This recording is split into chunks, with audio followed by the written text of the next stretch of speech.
सुप्रभात बच्चों, कैसे हैं आप सब? बच्चों, जैसा कि आपको पता है कि हम अपनी पाठ्यपुस्तक रिमझिम से अध्याय 13 स्वामी की दादी नामक कहानी का अध्ययन कर रहे हैं। आज हम उसी अध्याय का दूसरा भाग पढ़ेंगे। तो आइए शुरू करते हैं। बच्चों, रात के भोजन के बाद स्वामीनाथन दादी की गोद में सिर रखकर लौंग इलायची की गंध भरे वातावरण में अपने को बहुत प्रसन्न और सुरक्षित महसूस कर रहा था। स्वामीनाथन बड़ी प्रसन्नता से बोला, ओ दादी, तुम नहीं जानती राजम कितनी ऊंची चीज है।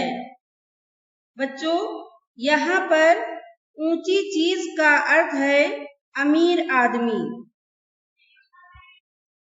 उसने दादी को राजम और मणि की पहले दुश्मनी और फिर दोस्ती की कहानी सुनाई। स्वामीनाथन बोला, दादी, तुम्हें पता है उसके पास सचमुच की पुलिस की वर्दी है। सच? उसे पुलिस की वर्दी क्यों चाहिए? दादी ने पूछा। तब स्वामीनाथन ने बताया कि उसके पिता पुलिस अधीक्षक हैं।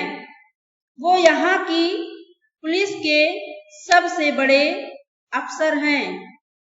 दादी काफी प्रभावित हुई। उनका सच में काफी बड़ा दफ्तर होगा। बच्चों, दफ्तर यानी ऑफिस। फिर दादी ने उन दिनों की कहानी सुनानी शुरू की जब स्वामीनाथन के दादा रौबदार सब मजिस्ट्रेट थे, जिनके दफ्तर में पुलिस वाले कांपते हुए खड़े रहते थे। खूंखार से खूंखार डाकू तक भाग खड़े होते थे। बच्चों, सब मजिस्ट्रेट कौन होता है, पता है? सब मजिस्ट्रेट अदालत का मुख्य व्यक्ति यानी जज होता है। अदालत की सारी प्रक्रियाएं मजिस्ट्रेट के द्वारा ही पूरी होती हैं। मजिस्ट्रेट वकील की दलीलों और सबूतों के तौर पर अपना फैसला मुजरिम या निर्दोष के पक्ष या विपक्ष में सुनाता है।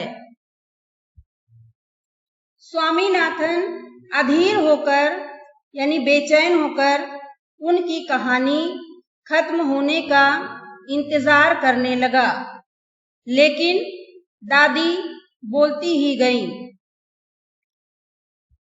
स्वामीनाथन बोला, बस काफी है दादी। उसने रूखे स्वर से कहा, मैं तुम्हें राजम के विषय में कुछ बताना चाहता हूँ।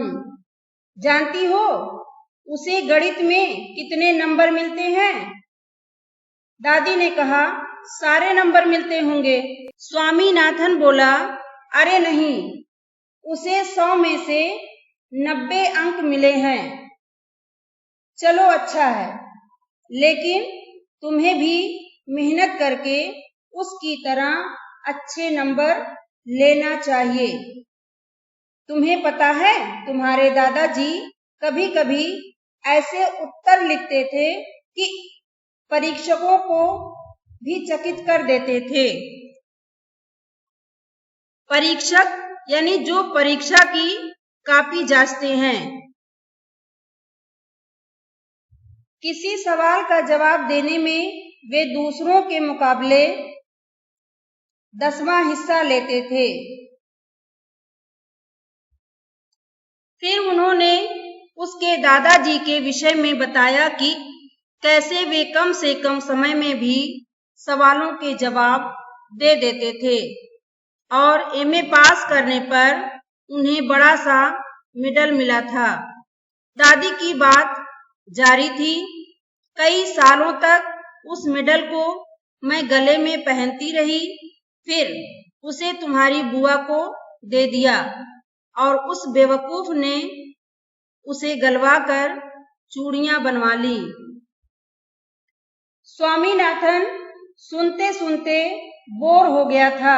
अब बस भी करो दादी, तुम बेकार की पुरानी कहानियां सुनाती रहती हो। क्या तुम राजम के बारे में नहीं सुनना चाहती? दादी ने कहा, हाँ हाँ बोलो। बच्चों, आज के लिए बस इतना ही।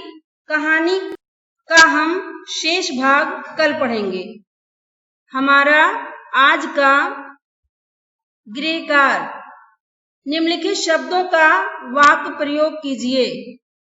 क परीक्षक, ख चकित, ग गंध, घ चेतावनी।